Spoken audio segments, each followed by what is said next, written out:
বিশ্বনবী মুহাম্মদ রাসূলুল্লাহ সাল্লাল্লাহু আলাইহি ওয়াসাল্লাম বলেছেন, রাষ্ট্রীয় দায়িত্ব পালনকারী কেউ যদি এক টুকরা সুতা বা তার চেয়েও ক্ষুদ্র কোনো জিনিস খেয়ানত করে, তবে কিয়ামতের দিন খেয়ানতের বোঝা মাথায় করে তাকে উঠতে হবে।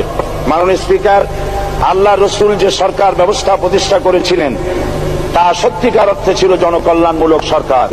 নবী করিম সাল্লাল্লাহু আলাইহি ওয়াসাল্লাম সরকারি কর্মকর্তাদের বিরুদ্ধে কোনো অভিযোগ পেলে তখনই ব্যবস্থা গ্রহণ করতেন। আইনের চোখে সবাই সমান। শাসকদের আত্মীয় স্বজন কারো পক্ষে সম্ভব ছিল না জনগণের উপরে জুলুম করা।